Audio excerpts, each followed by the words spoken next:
All right, guys, what we're looking at here is a vehicle dolly. I got this at Harbor Freight a few weeks ago. I'm pretty sure there's two of them in here. Let's see how long it takes me to put these together. All right, guys, that went pretty fast right there. For you people at home, start working on that. That makes things go a lot faster, trust me. Works every time.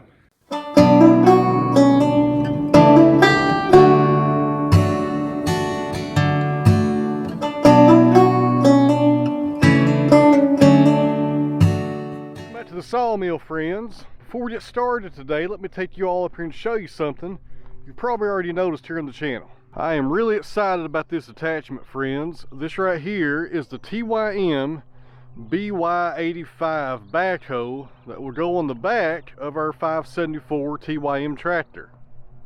I've been showing this in a few videos lately, kind of doing a little bit of a tease for you guys, and most of you have picked up on it. It's got a seat right there. Had some questions about that as well. It's got a seat right there that will mount to it somewhere up here, I'm assuming, or down there rather. And that's how you run the thing. You do not run this from the cab.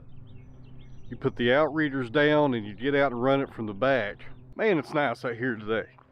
So here's what's going on. I got to run to 3 different stores to pick up some orders. I got some tools I had to acquire to put that thing on. My friend Tony over at Tony's Tractor Adventure, I'll leave a link down below to his YouTube channel. You guys seen him on this channel before. He's going to be coming over Wednesday to help me put that thing on. So let's hop in the truck and run to, I think I need to run to Home Depot, Lowe's, and Tractor Supply, 3 different places, and get some tools that I need to put that thing on. Alright guys, destination number 1 today is going to be Tractor Supply, one of my favorite stores. I got 2 things I'm picking up there, some spark plugs and some impact sockets. The sockets are for the backhoe installation, and spark plugs are for my chainsaws. I got an old Farm Boss MS290 chainsaw I'm trying to get back up and running. Probably do a video on that thing next week. Man, it's nice out here today. The temperature is 51 degrees.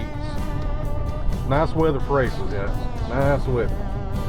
So real quick, guys, I want to thank everybody for watching this video today, and everybody on Patreon for supporting the channel. Really appreciate you guys. It helps me out a lot here. Getting kind of hungry. Good thing I brought coffee with me. That'll hold me over.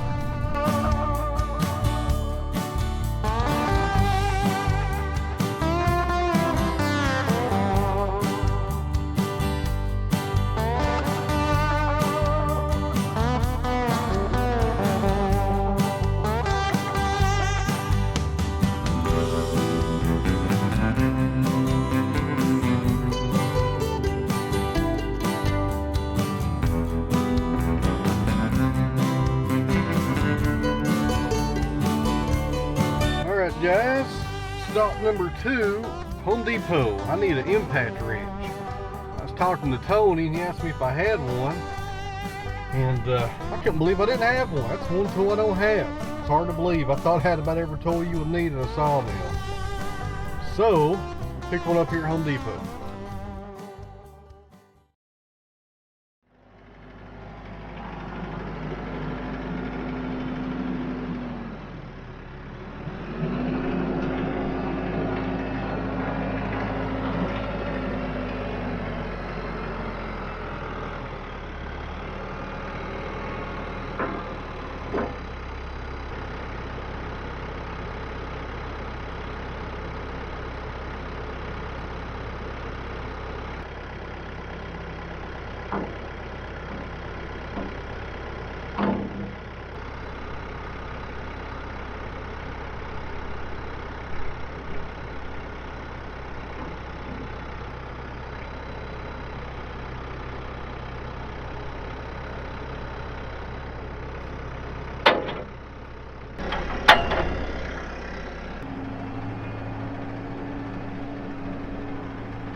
Guys, today at the sawmill is cleanup day. Not every day at the mill is a fun day of sawing, guys. You got to stop what you're doing every once in a while and do a cleanup day, and that's what today is. But I've not done it in a long time. I've not probably done this in about a year, and it's a mess up here, guys. Let me show you what's going on. Kind of embarrassed to show you guys this pile of bark over here, but this is what happens when you don't scoop up your mess at the end of the day. Alright guys, I have been at it in here for about the past 4 hours. And right there is the results. This right here is concrete that we're standing on, right there with the loading arms. And there was about 6 inches of bark right there on the floor. It's ridiculous. I should have done this a long time ago. I should do this about once a week. But this is all the bark and sawdust that's collected right here just in this area.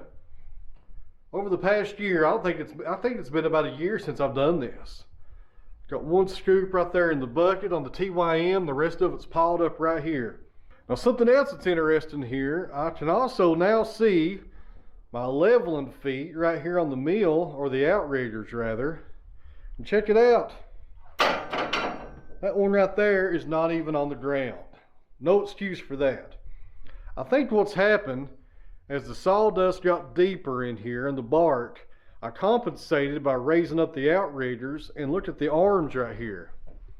They're off the ground also. They're about 3 inches off the ground. They should be laying right there on the concrete.